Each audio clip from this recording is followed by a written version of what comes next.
The 2025 state election is done and dusted. Another landslide to Labor, and the WA Libs confirmed they are Australian politics' biggest losers.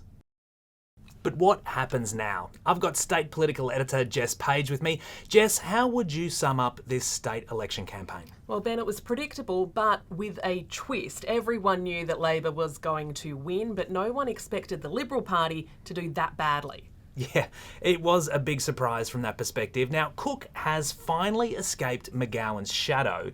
What does he do now? What are the big legislative priorities we'll see him tackle in the first 100 days of his government? Well, first he's promised another round of student assistance payments in bank accounts in April. Legislation, stamp duty relief is the number one priority, and that Made in WA plan, though most voters still don't know what that means. So we should hear later this week who Roger Cook will tap for his cabinet in the new government. Who is coming in? Yeah, well, there's 3 vacancies, right? Because Sue Ellery, David Templeman and Jod Quigley, well, they've all retired, gone through the exit door. Coming in, I'm hearing it will be Meredith Hammett, the former union boss, Jess Stokowski and former union lawyer Matthew Swinburne. He's a chance for Attorney General, but my money's on Tony Booty to get that gig instead. And Davina Deanna, the re-elected member for the Kimberley, is a chance of getting Cabinet Secretary.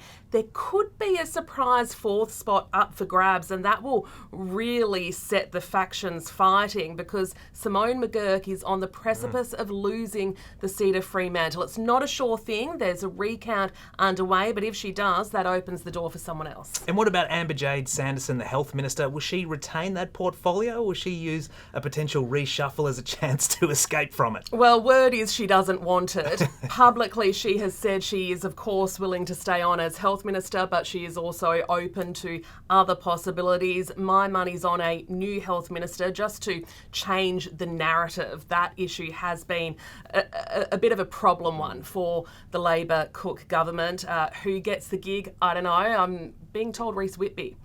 The Libs are in disarray again. What happens now? How long will it be until Liberal leader Libby Mettam gets rolled? And who is waiting in the wings? Well, definitely the Greek Basil Zemplis is waiting in the wings. How long it will take? Well, it depends on who you talk to. A party room meeting's not likely until next week. Libby Mettam, well, the day after the election, she looked like she might throw the towel in. Now it looks like she's in for the fight, but she is laying down the law and saying she's only going to stay on as leader if they want her till 2029.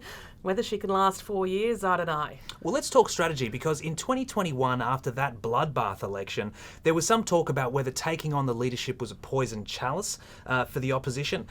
Is there an element here where maybe someone doesn't necessarily want to be opposition leader for the first couple of years of this term in opposition, and maybe someone like Libby will hang on to it? Or how do you think this is going to play out? I think it's what the others in the party room want, and there is pressure from party power brokers for the Liberal Party to just take a deep breath and hang on until after the federal election to avoid damaging that campaign. But it also just depends on the numbers. At the moment, there's still a few seats in the balance. There's 3 more seats that the Liberals could still pick up, and that could change who's voting for who. Yeah, the good thing for the Liberals is they might finally now have enough members in Parliament to field a full hockey team, but we'll have to wait and see when the vote gets finished. And now, what can we take away from this result that might be relevant to the federal election that you're talking about? Well, we'll have to wait and see whether Peter Dutton wants to be seen with the State Liberal Party. He has said that it's going to take them a couple of elections to repair the damage, 8 years, even